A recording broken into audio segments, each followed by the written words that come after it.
सहभाग एवढ्या करता गेला, परंतु तिथे अनुचित प्रकार जो आहे तो तुमच्या संदर्भात घडला, बाटली फिरकवली गेली, गो बॅकच्या घोषणा झाल्या, 50 टक्के एकदम ओकेच्या घोषणा झाल्या, ही संपूर्ण आंदोलनं कुठेतरी राजकीय हेतूने प्रेरित झालेली का? बघा, तुम्हाला मी कालही सांगितलं होतं की मी शेवटी त्या मीरा भाईंदर शहराचा 20 वर्षापासून आमदार आहे. मीरा भाईंदर हे शांतताप्रिय शहर आहे.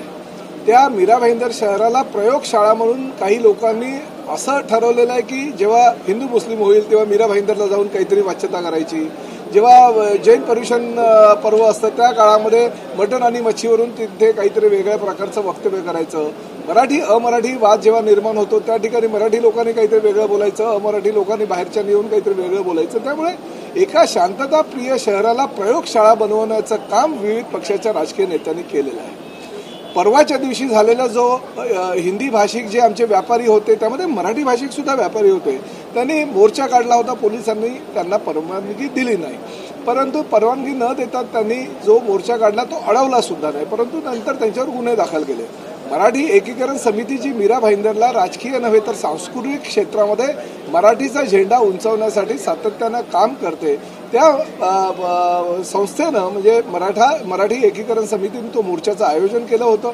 परंतु त्यांना बाजूला सारून मनसे आणि उबाटाच्या लोकांनी किंवा राष्ट्रवादी काँग्रेस जे काल त्यांच्याबरोबर मंचावर होते त्या लोकांनी तो मोर्चा हायजॅक केला आणि त्यामुळे त्या मोर्चाचं रूपांतर राजकीय पक्षाच्या एका सभेमध्ये किंवा मोर्चामध्ये झालं. मला परवा रात्रीपासून जेव्हा फोन यायला लागले आमच्या कार्यकर्त्यांचे किंवा काही उबाटाच्या, काही मनसेच्या, काही मराठी एकीकरण समितीच्या कार्यकर्त्यांना पोलिसांनी धरपकड चालू केली. खरं तर मोर्चा शांतताप्रिय मार्गाने होऊ द्यायचा होता. जसा व्यापाऱ्यांचा मोर्चा झाला तसाच हाही मोर्चा झाला असता, शांततेने मोर्चा पूर्ण झाला असता. परंतु पोलिसांनी राजकीय काही एखाद्या व्यक्तीला किंवा एखाद्या पक्षाला फायदा व्हावा ह्या दृष्टिकोनातनं त्या कार्यकर्त्यांची धरपकड चालू केली. रात्री 3 वाजता 4 वाजता काही कार्यकर्त्यांना आणून पोलीस स्टेशनला बसवलं. काही आमचे जे पदाधिकारी होते त्या पदाधिकाऱ्यांना तडीपारीपासून अशा वेगवेगळ्या नोटिसेस काढल्या. त्यामुळे शहरातलं वातावरण कलुषित झालं. जे त्या मोर्चामध्ये सहभागी होणार नव्हते ते लोक सुद्धा बोलायला लागले की अरे मराठी माणसांसाठी हा मोर्चा आहे आणि पोलीस अशी गुंडगिरी करतात, व्यापाऱ्यांना एक नाही आणि ह्या मराठी लोकांच्या मोर्चाला एक नाही, असं परिस्थिती निर्माण झालेली आहे. त्यामुळे पोलिसांनी कुठेतरी चुकीच्या पद्धतीने हे प्रकरण हाताळलं. जे प्रकाश गायकवाड म्हणून त्या ठिकाणी डीसीपी आहेत त्यांनी जर योग्य प्रकारे हे प्रकरण हाताळलं असतं तरी ही परिस्थिती कालची जी निर्माण शहरामध्ये झाली होती ती झाली नसती.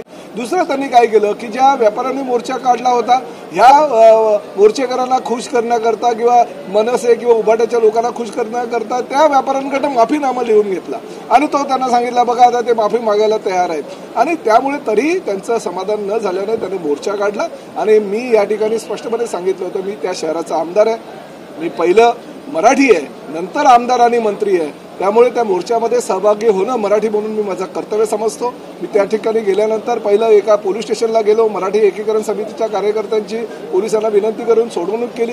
नंतर दुसऱ्या पोलीस स्टेशनला गेलो, त्या ठिकाणी सुद्धा काही मराठी एकीकरण समिती आणि काही उबाटा मनसेच्या कार्यकर्त्यांना पकडलेलं होतं, त्यांना सोडवलं आणि त्यांना घेऊन मोर्चाच्या ठिकाणी जात असताना मला पोलिसांनी फोन करून सांगितलं की साहेब तुमच्या विरोधामध्ये या ठिकाणी वातावरण घोषणाबाजी करण्याचा प्रयत्न काही उबाटाची लोक करणार आहेत. मी सांगितलं बघा मी 3 दिवसापूर्वीच पत्र दिलेलं आहे, त्यामुळे त्यांच्याकडनं काय अपेक्षा नाही मला की शाल देतील, मला नारळ देतील आणि मला त्यावर पुष्पगुच्छ देऊन हारतुरे देऊन माझा सत्कार करतील. मी मराठीसाठी त्या मोर्चामध्ये सहभागी व्हायला येतात आणि हे मला अपेक्षित होतं आणि त्यानुसार त्या ठिकाणी झालं. तुम्ही जर पोलिसांची चुकी झाली म्हणताय तर पोलिसांवर कारवाई होईल.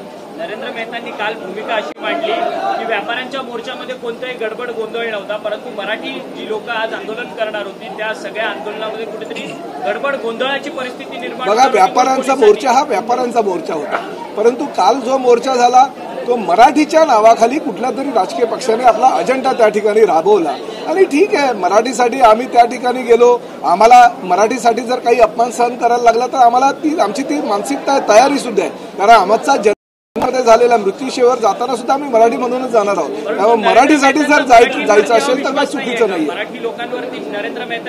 मला ही बघा त्यांची ती भूमिका वैयक्तिक असू शकते, त्याबद्दल मला काही विषय मला बोलायचं नाहीये, परंतु एक गोष्ट मात्र नक्की मराठीसाठी आम्ही जगतोय आणि मराठीसाठी भविष्यामध्ये आम्ही जगणार आणि मराठी माणसाला सर्वसामान्य मराठी माणसाला न्याय मिळवून देण्यासाठी प्रताप सरनाईक हा नेहमीच प्रयत्नशील असेल. परंतु कालचा मोर्चा मराठीवरनं कुठल्या तरी राजकीय पक्षाचा अजेंडा बनलेला होता हे मात्र खरं आहे. तुम्ही म्हणता पोलिसांची चुकी झाली तर या अशा प्रकारच्या पोलिसांची बदलीची मागणी करता? नाही, मी काल सकाळपासून सांगतोय.